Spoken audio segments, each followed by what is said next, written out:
연차유급 휴가와 관련하여 2021년 12월 고용노동부가 대법원 판결에 따라 입장을 변경한 것으로 알고 있습니다.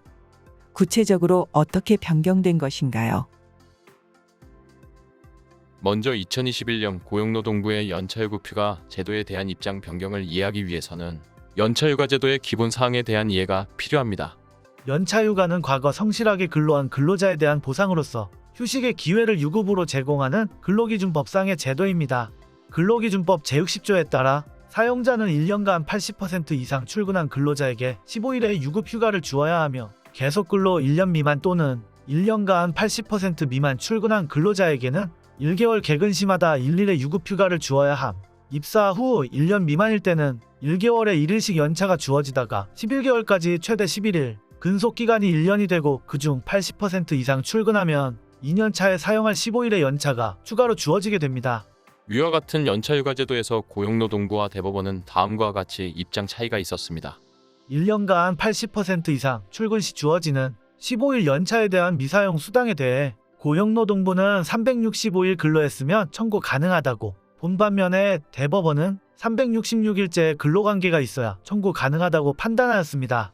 이 쟁점은 근로기준법 제60조에 따른 사용자는 1년간 80% 이상 출근한 근로자에게 15일의 유급휴가를 주어야 한다 라는 규정을 어떻게 해석할 것인가의 문제인데, 고용노동부는 1년 365일으로 근로하고 바로 퇴직하더라도 그 1년 중 80% 이상 출근율 요건을 충족했다면 그에 대한 보상으로서 15일 연차가 주어지는데, 퇴직하면 이를 사용할 수는 없지만 15일분의 연차 미사용 수당 청구는 가능하다고 본 것이며, 대법원은 1년간 80% 이상 출근했다 하더라도 연차휴가를 사용할 권리는 그 전년도 1년간의 근로를 마친 다음날 발생하므로 366일째 근로자의 지위에 있지 않은 1년 근무 후 퇴사하는 근로자는 연차 미사용 수당을 청구할 수 없다고 본 것입니다. 이제 고용노동부가 대법원과 같은 입장을 따르는 것으로 변경되었는 바, 연차휴가 제도는 다음과 같이 변경되었습니다. 근로기준법 제60조의 연차휴가 사용 권리는 전년도 1년간 근로를 마친 다음날 발생하며, 제60조의 연차휴가 사용 권리도 1개월의 근로를 마친 다음날 발생.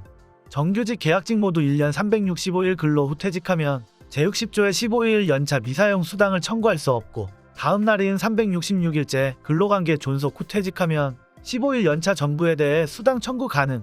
제60조의 연차휴가도 그 1개월 근로를 마친 다음날 근로관계 존속 후 퇴직해야 퇴직 전월의 개근에 대한 연차 미사용 수당 청구 가능.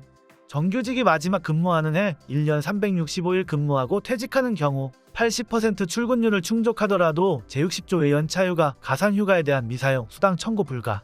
1년 1일을 근로하고 퇴직한 근로자의 연차휴가 일수는 1년의 근로를 마친 다음날 366일째 근로관계가 있으므로 1년 미만일 때 1개월 개근 시마다 주어지는 연차 최대 11일 제60조 제2항과 함께 1년간 80% 이상 출근율 요건을 충족함에 따라 주어지는 15일의 연차 제60조 제1항도 확정적으로 발생하여 최대 26일이 됩니다.